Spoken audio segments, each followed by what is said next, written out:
Bismillahirrahmanirrahim. Assalamualaikum warahmatullahi wabarakatuh. Innal hamdalillah wassalatu wassalamu ala Rasulillah wa ala alihi wa sahbihi wa mawala wala haula wala quwwata illa billah, amma ba'd. Hadirin jemaah sholat zuhur yang dimuliakan Allah, pada kesempatan kultum kali ini saya akan berbicara tentang muhasabah dalam musibah. Sebelumnya saya awali dulu dengan sebuah cerita. Pada suatu hari ada seorang mandor bangunan yang sedang berada di lantai 5 dari proyek gedung yang sedang dikerjakan. Saat itu ia ingin memanggil pekerjanya yang sedang bekerja di bagian bawah untuk memberikan instruksi tertentu yang sangat penting. Sang mandor sudah berkali-kali berusaha memanggil, tetapi si pekerja tidak dapat mendengar panggilannya karena sedang fokus pada pekerjaannya dan juga disebabkan oleh bisingnya alat bangunan. Sang mandor terus berusaha agar si pekerja mau menoleh ke atas, tapi usahanya sia-sia. Kemudian dia mendapatkan ide bagaimana membuat pekerja itu mau menengok ke atas. Ia pun melemparkan selembar uang Rp10.000 yang jatuh tepat di sebelah pekerja. Si pekerja hanya memungut uang Rp10.000 tersebut dan melanjutkan pekerjaannya. Karena tidak mendapatkan respon yang diinginkan, sang mandor kemudian melemparkan uang Rp100.000 dan berharap si pekerja mau menengadah sebentar saja ke atas. Akan tetapi si pekerja hanya melompat ke girangan karena menemukan uang Rp100.000 dan kembali asyik bekerja. Pada akhirnya sang mandor melemparkan batu kecil yang tepat mengenai kepala si pekerja. Karena merasa kesakitan, akhirnya si pekerja menoleh ke atas sehingga kemudian terjadilah komunikasi antara sang mandor dan pekerja sebagaimana yang diinginkan. Hadirin jemaah rahimakumullah, cerita di atas kira-kira sama dengan kehidupan kita. Allah selalu menyapa kita, akan tetapi kita justru selalu sibuk mengurusi dunia kita, sehingga komunikasi dan muamalah kita dengan Allah menjadi terhambat. Kita diberi rezeki, entah sedikit atau banyak, seringkali malah membuat kita lupa menengadah untuk bersyukur kepadanya. Lebih sering kita malah tidak tahu dari mana rezeki itu datang. Bahkan kita selalu bilang bahwa kita sedang beruntung, dan yang lebih buruk lagi, kemudian kita menjadi takabur dan sombong. Oleh karena itu menjadi sah dan logis kalau Tuhan kadang-kadang menggunakan cobaan-cobaan ringan untuk membuat kita menengok dan menoleh kepadanya.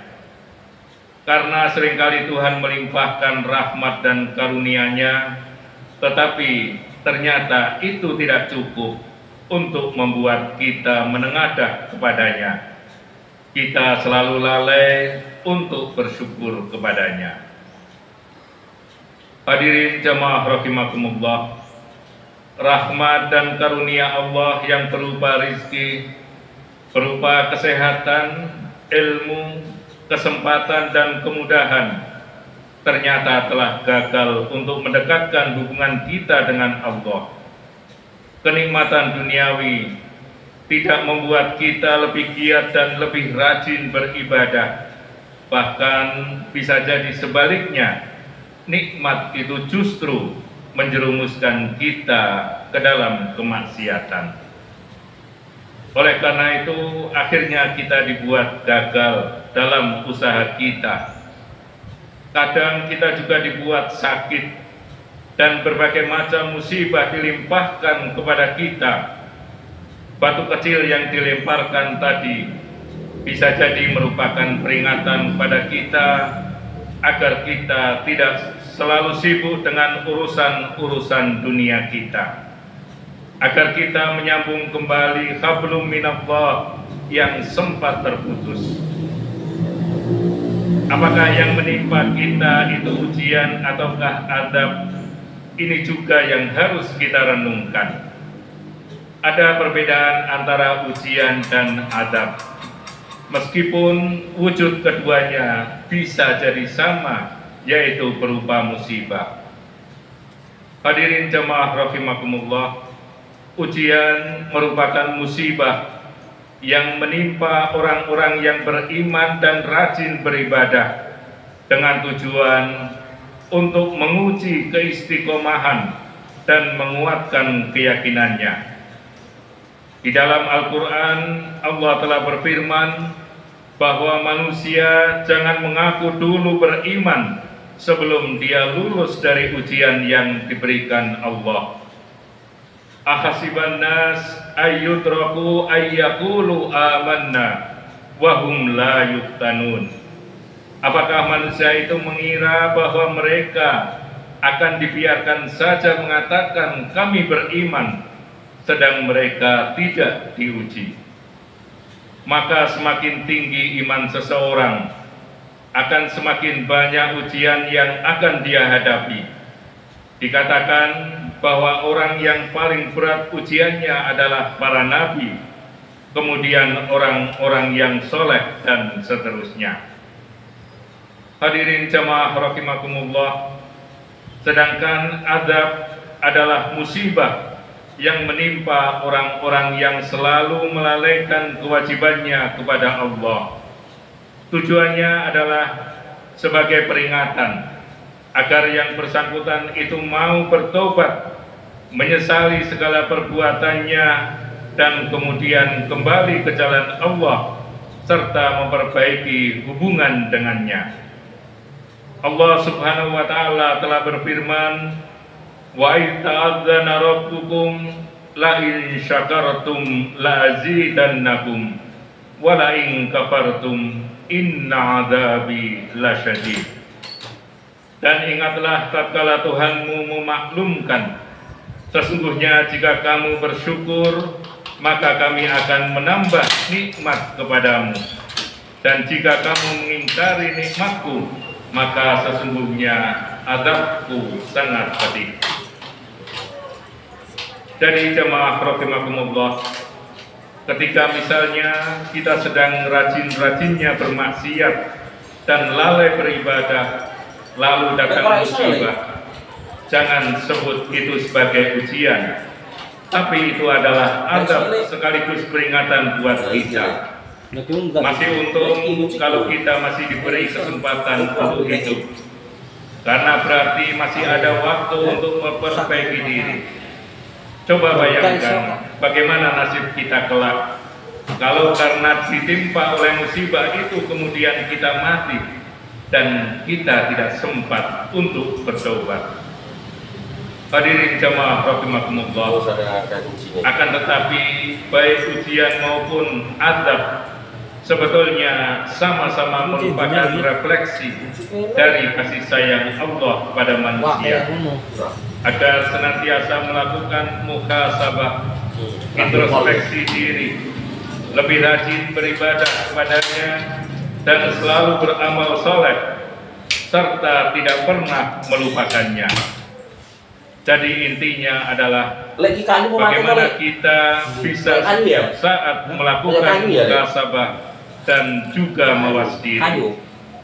Dengan muhasabah, seorang muslim dapat mengukur apakah perbuatan yang dilakukan itu ikhlas karena Allah, ataukah karena mengharapkan apresiasi ataupun pujian dari manusia atau agar ia mendapatkan keuntungan duniawi.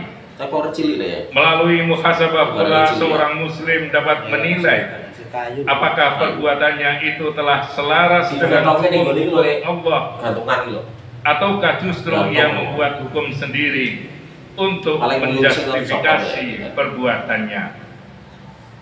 Hadirin jamaah rahimakumullah, selain muhasabah secara individual, secara kolektif kita juga semestinya melakukan muhasabah. Sudahkah hidup kita ini diatur dengan syariat Allah, ataukah tampakkan hukum-hukum Allah dan lebih senang membuat aturan sendiri yang bertentangan dengan syariat Allah? Jika kita bisa menangis karena diingatkan dengan dosa dan kesalahan kita, semestinya kita juga bisa menangis melihat lebih banyak maraknya kemaksiatan di sekitar kita dan bagaimana syariat Islam itu dicampakkan, serta kita menyaksikan bagaimana orang-orang yang memperjuangkan Islam justru dimusuhi.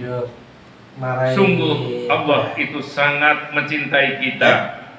Maka marilah kita selalu bermuhasabah. Apakah gempa misalnya yang terjadi di Cianjur atau di Garut, yang kemudian disusul dengan erupsi Gunung Semeru di Lumajang, dan kemudian gempa lagi di Jember, bahkan tadi pagi di Sukabumi, itu merupakan refleksi dari lemparan batu yang dilemparkan oleh Allah pada kita. Wallahu a'lam. Hasibu anfusakum qabla an tuhasabu. Bermuhasabahlah dirimu dalam kehidupan ini sebelum kelak kamu dihisab oleh Allah. Billahi taufiq wal hidayah. Wassalamualaikum warahmatullahi wabarakatuh.